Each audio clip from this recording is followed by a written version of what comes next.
આપણે કરી લીધા મહાદેવના દર્શન. બન્યું એમાં એવું, રેસ્ટોરન્ટ થી 2 કલાકનો રસ્તો કાપ્યા પછી આપણે પહોંચી ગયા નાગેશ્વર. કોને કોને આ મંદિરના દર્શન કર્યા કોમેન્ટ કરતા હો. મંદિરનું ટ્રાફિક જોઈને મોઢા ઉપર વાગી ગયા 12. તો થક ગઈ ભાઈ સાહેબ. પણ ઘડિયાળમાં વાગ્યા હતા 4. આની પહેલા આપણે નાગેશ્વરના 3 વાર દર્શન કર્યા પણ આવું ટ્રાફિક નહોતું. જાજી બધી ગરમીની ગર્દીના લીધે આપણને આવતા હતા ચક્કર.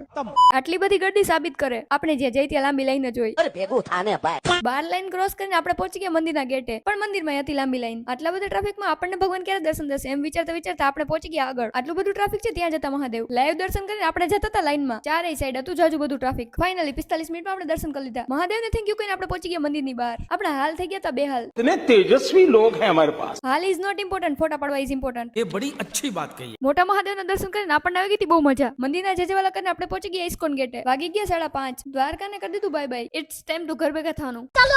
વાતાવરણને જોઈને દિલ ગાર્ડન ગાર્ડન થઈ ગયું. આપણને ગરમી નો થાય એટલે રસ્તામાં હતા મોટા મોટા પંખા. જાજુ બધું રખડીને આપણી બેટરી થઈ ગઈ ડાઉન. એટલે આપણે કલ્લે એક નિંદર. આપણી બેટરી ફૂલ થઈ ગઈ પણ આપણા ફોનની બેટરી ડાઉન થઈ ગઈ. ત્યાં વાગી ગયા 8:30. પહોંચી ગયા આપણે ધ્રોલ. ઇટ્સ ટાઈમ ટુ પેટ પૂજા કરવાનો. ये कर लो पहले। એટલે આપણે પહોંચી ગયા આપણા ફેવરિટ સિદ્ધનાથના ઘૂઘરા ખાવા. કોઈની રાહ જોયા વગર ખાવા માંડ્યા. ખાવું ઇઝ નોટ ઇમ્પોર્ટન્ટ, ફોન રમવું ઇઝ ઇમ્પોર્ટન્ટ. નાસ્તો કરીને ધ્રોલને કહી દીધું બાય બાય. એક નિંદર કરી ત્યાં પહોંચી ગયા આપણે સ્ટેડિયમ. ફાઇનલી 10 વાગે આપણે પહોંચી ગયા રાજકોટ. આપણે જઈ ઘરે ત્યાં સુધી તમે લોકો ફોલો કરી લ્યો.